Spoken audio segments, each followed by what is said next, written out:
I never thought a blanket could hold my whole heart, until the day they threw mine away like it was nothing. My name doesn't matter as much as the story, but let me tell you who I was before everything shattered. I'm the kind of woman who loves quietly, deeply, with my hands. While other people bought expensive gifts, I stitched memories. Quilting was my language of love. Every late night, every careful cut of fabric, every tiny stitch was me saying, "You matter. I see you. I'm here." For 6 long months, I worked on the most beautiful quilt I had ever made. It was for my best friend Laura and her husband Mark. We had grown up together, shared sleepovers, broken hearts, wedding plans, hospital waits when her mother was sick. I knew her better than anyone. So when they moved into their big new house, I wanted them to have something no one else could give. I gathered fabrics from every chapter of our friendship. A piece of the dress I wore the day she said yes to Mark. Scraps from the picnic blanket we used on our first girls' trip. Even a faded square from the baby blanket her grandmother gave her. I embroidered tiny stars along the border, our secret sign for no matter what, we've got each other. The quilt was soft, heavy, warm, a hug you could wrap yourself in. It took over 200 hours. My fingers bled, my back ached. But every single night I smiled, thinking how she would feel when she opened it. The day I gave it to her, her eyes filled with tears. She hugged me so tight I could barely breathe. "This is the most thoughtful thing anyone has ever done for me," she whispered, voice cracking. Mark stood beside her, nodding. "You're incredible," he said. They draped it over the back of their brand new sofa right then and there. I left their house floating on clouds, convinced our friendship was forever. But what I didn't know that day was that my quilt had already been sentenced to death. 3 months later, I was invited to their house for a casual dinner.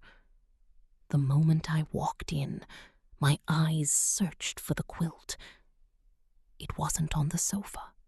It wasn't folded on the guest bed. It wasn't anywhere. My stomach twisted, but I tried to stay calm. "Laura?" I asked lightly while she stirred pasta. "Where's the quilt I made you?" She didn't even look up from the pot. "Oh, we moved it. It's in storage for now." Her voice was too casual, too quick.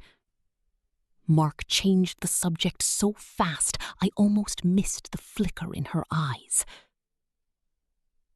I let it go.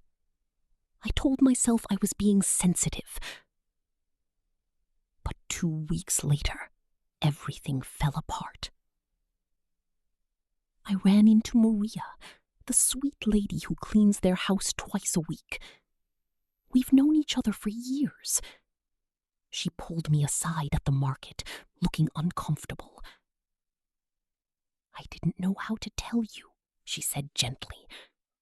"But I saw Mark carry that beautiful quilt you made out to the dumpster last month. Laura was standing right there. She laughed and said, 'It's just so homemade. It doesn't go with anything.' Then she told him to toss it. I tried to stop them, but she said it was fine."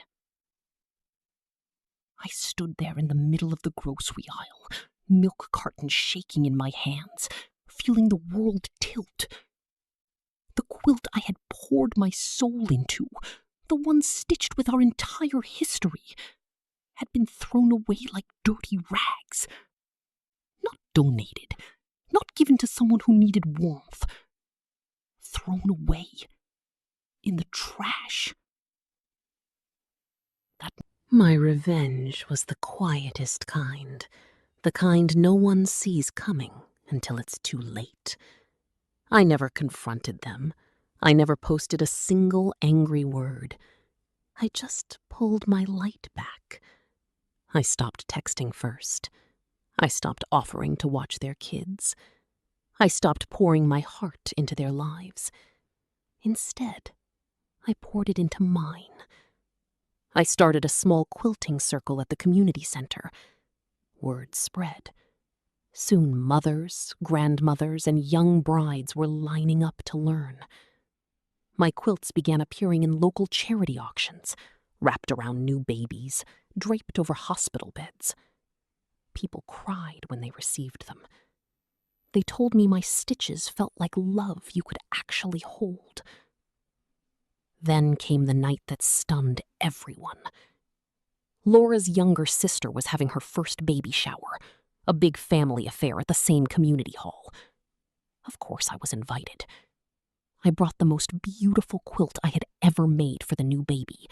Soft creams and gentle blues, embroidered with tiny moons and stars.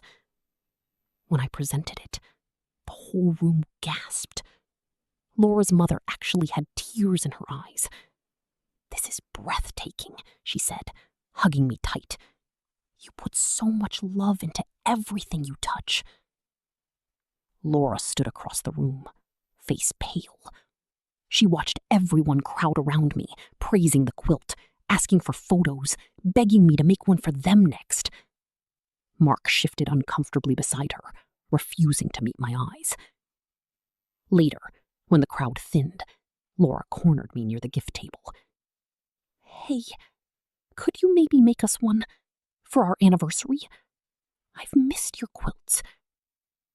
I looked at her for a long moment, at the woman I once loved like a sister, and my voice stayed soft, steady, kind. "I'm sorry, Laura. I only make quilts for people who